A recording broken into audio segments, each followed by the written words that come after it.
Apakah barang-barang yang perlu jemaah haji bawa semasa mengerjakan haji tapi selalu terlepas pandang? Okay, jadi saksikan video ini.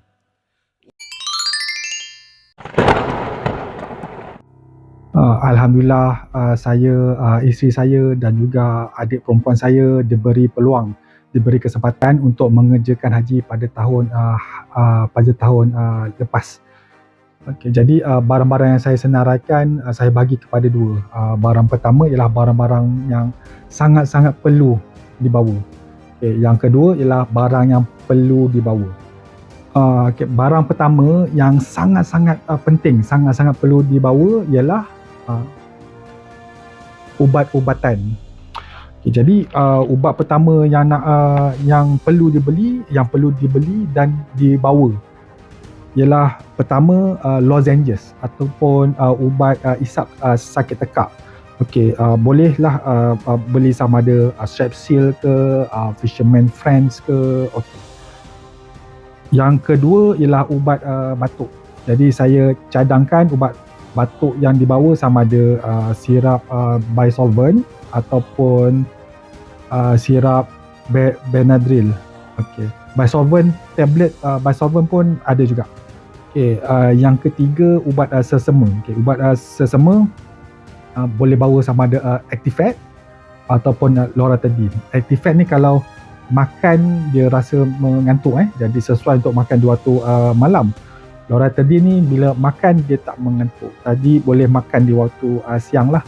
Okay, yang seterusnya ubat yang perlu dibawa paracetamol. Okay, paracetamol ataupun Panadol.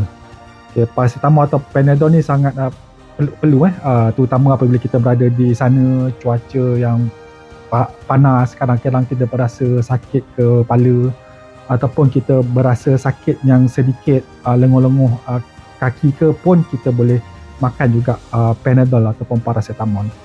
Ubat yang seterusnya oral analgesic, ubat tahan sakit yang makan. Okey, ada beberapa ubat tahan sakit makan yang bagus yang boleh dibeli dan kita boleh bawa ke tanah suci. Jadi saya boleh bawa ubat Celebrex ataupun Akosia. Ubat seterusnya yang boleh dibawa ialah gel ataupun krim analgesic. Jadi boleh bawa sama ada Warren gel. Okay. Warren gel, nak bawa LMS ointment pun boleh, nak bawa Yoko pun boleh. Okay. Kita kena fikirkan ni, kita berada di kota Mekah, di kota Madinah, setiap hari berjalan jalan terlalu jarak yang sangat jauh berkilo-kilometer untuk tempat tinggal ke kota Mekah saja untuk pergi untuk tempat tinggal ke Masjidil Haram, nak ke sana saja kena berjalan lebih daripada 1 kilometer. Jadi memang kaki selalunya akan berasa lenguh-lenguh dan bila kaki rasa lenguh, rasa sakit, jadi kita boleh sapulah dengan ubat analgesic cream ataupun analgesic gel. Okey, ubat seterusnya ialah moisturizer cream ataupun krim pelembap. Okay, kita kena tahu di kota Mekah dan Madinah cuacanya sangat panas dan juga udaranya sangat kering. Okay. Jadi kulit kita selalunya akan kering dan juga mudah untuk mengelupas. Jadi kena biasakan setiap hari 2 ataupun 3 kali sapu krim pelembap, terutamanya pada bahagian tangan dan juga pada bahagian kaki. Okay. Ubat seterusnya ialah antiseptic cream. Okay, antiseptic cream ni sebab cuaca yang panas dan juga udara yang kering akan menyebabkan kita punya kulit mudah merekah dan juga mudah mendapat luka-luka yang kecil. Jadi kita boleh gunakan kita punya antiseptic cream untuk sapu pada bahagian kulit yang merekah ataupun kulit yang kulit yang mengelupas. Okey. Lepas tu jangan lupa juga minyak cap kapak ataupun minyak ataupun koyok. Okay, sebab minyak cap kapak atau minyak ataupun koyok ni membantu, terutamanya kalau kita ada pening kepala ke, kita boleh letaklah pada bahagian kepala kita. Okay, jadi seterusnya ialah jangan lupa bawa ubat suplemen multivitamin ataupun vitamin C, sebabnya kita nak sewaktu mengerjakan haji, kita nak mempunyai daya tahan badan yang kuat. Sekiranya ada jangkitan kuman, kita badan kita boleh melawan penyakit. Jadi barang tahir yang sangat-sangat perlu dibawa dan sangat-sangat penting untuk dibawa ialah antibiotics. Okay, jadi ubat antibiotics bawalah beberapa jenis antibiotics. Bawa antibiotics yang selalu diguna dan mudah untuk dimakan. Ubat antibiotics yang saya bawa ialah Augmentin dan juga Unicin. Okay, jadi ubat-ubatan ni bawalah sebanyak mungkin, sebabnya kita tak tahu kita akan sakit. Mungkin kita akan sakit satu kali, mungkin kita akan sakit berkali-kali. Dan juga kalau kita tak sakit pun, kalau ada ubatan yang lebih, kita boleh beri kepada rakan sebilik kita ataupun kepada para jemaah yang lain. Jadi barang seterusnya yang perlu dibawa, okey, ialah ID card. Okey, ID card. ID card ni kami buat sendiri ni. Saya untuk kami pergi ke sana, kami buat sendiri. Okey, jadi apa kepentingan ID card ni? ID card ni supaya kita letak di beg, sebab di beg tabung haji dia ada menyediakan beg sandang tabung haji, okey, dan juga beg untuk beg sorong tabung haji. Jadi kita punya ID card ni kita boleh letak di beg kita, dan juga luggage bag pun kita boleh letak juga ID card ni, supaya kita nak kenal pasti beg kita mudah. Okey, dan juga supaya sekiranya berlaku, kita pun tak tahu sekiranya berlaku kehilangan barang, jadi orang nak memulangkan barang kita ni senang untuk mereka jumpa tuan punya barang. Okey, jadi di ID card ni boleh letak gambar kita, gambar, nama, nombor telefon, nombor pasport, lepas tu maktab berapa, bilik berapa, dan juga nombor telefon kita kena letak dua. Pertama, nombor telefon kita sendiri yang kita guna di Malaysia ni kita letak. Yang kedua, kita selepas kita pergi ke Mekah ataupun Madinah, kita akan diberi SIM card yang boleh diguna di sana. Jadi nombor telefon itu pun kita letak juga dekat sini. Sekiranya berlaku kehilangan, mudah. Dan juga ID card ni boleh ikat ribbon yang berwarna-warna lah. Sebabnya ribbon ni senang. Kita nak apa? Kita nak kenal pasti barang kita. Okey. Seterusnya ialah barang yang perlu dibawa. Okey. Botol spray kecil. Okay, botol spray kecil ni penting. Okey, pertama sebab cuaca yang panas. Jadi bila kita berjalan di bawah panas terik matahari, kita bolehlah spray muka kita. Spray muka, spray badan, boleh panaskan badan sikit, boleh panaskan muka sedikit. Okey. Lepas tu yang kedua, spray kecil ni kita nak ambil wuduk ni jadi mudah. Jadi sebab kita akan duduk kita akan duduk untuk beramal ibadah di Masjidil Haram dan juga Masjid Nabawi. Orangnya ramai, macam saya cakap, beratus-ratus ribu orang. Untuk bila kita dah duduk, untuk kita nak pergi tempat ambil wuduk tu jaraknya jauh.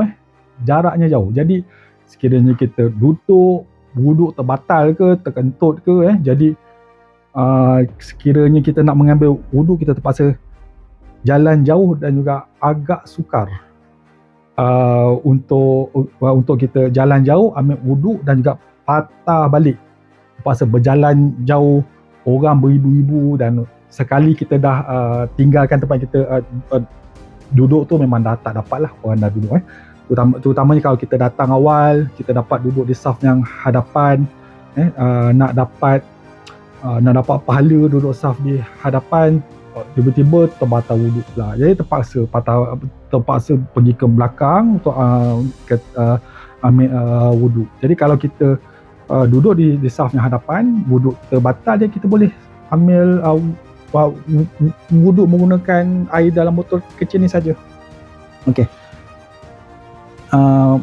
Seterusnya ialah jangan lupa, ni saya rasa sangat-sangat perlu dibawa.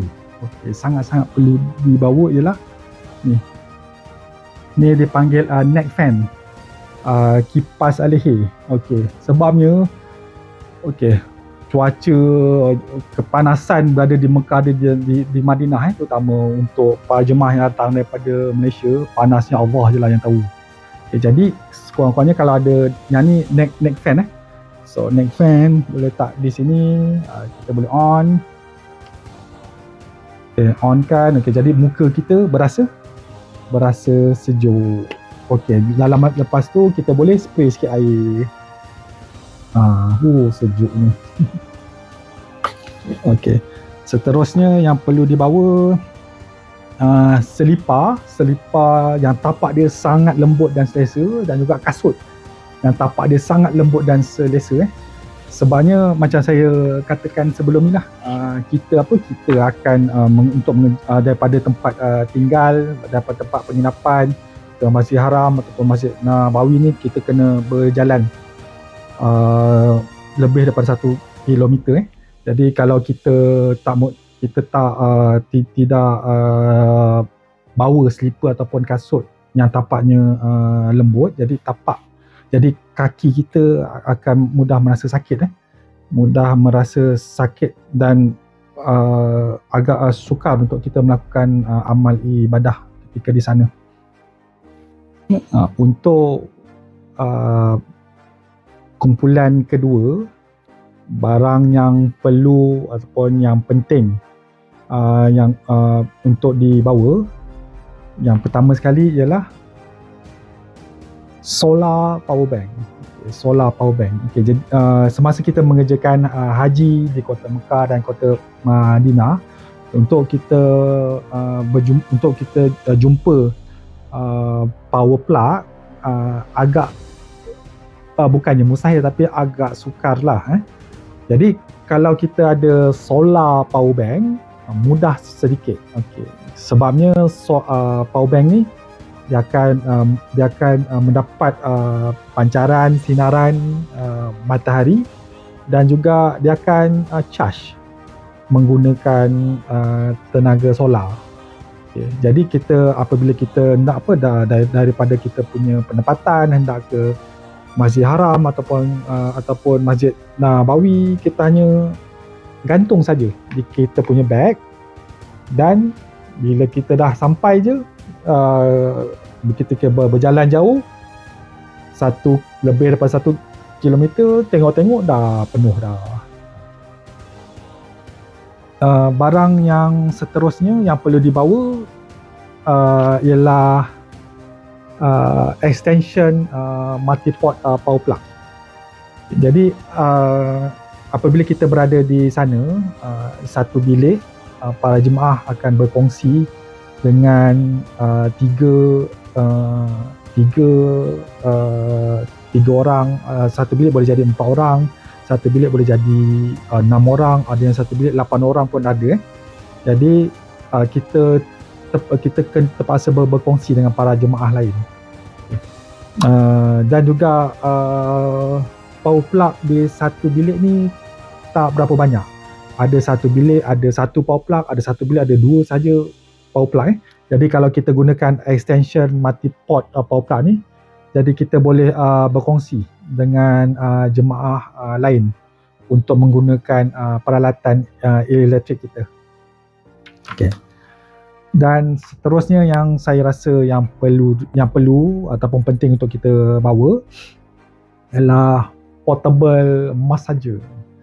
Okay, macam saya cakap kita sehari kita akan berjalan berkilo-kilometer untuk melakukan ibadah. Okay.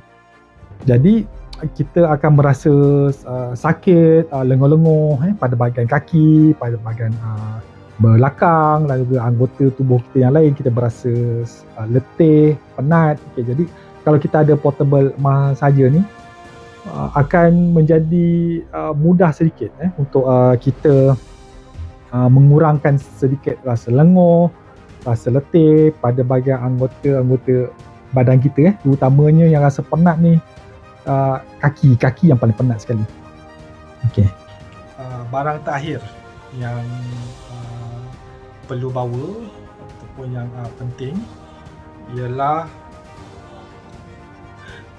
sunglasses ataupun cermin mata hitam dan juga payung. Jadi ini automatik lah, rasanya faham sendiri lah kan, sebabnya payung dan juga cermin mata hitam ni kerana cuaca di Mekah dan di Madinah sangat panas, jadi kita boleh pakai apabila kita hendak berjalan daripada penempatan kita untuk ke Masjidil Haram ataupun Masjid Nabawi untuk mengerjakan amal ibadah. Jadi tu saja saya rasa yang barang-barang yang sangat-sangat perlu dan juga perlu dibawa oleh jemaah sewaktu mengerjakan haji yang mungkin kita terlepas pandang. Okay, jadi saya nak ucapkan tahniah kepada mereka yang terpilih untuk mengerjakan haji. Semoga ibadah haji diterima dan semoga mendapat haji yang mabrur. Jadi Assalamualaikum warahmatullahi wabarakatuh.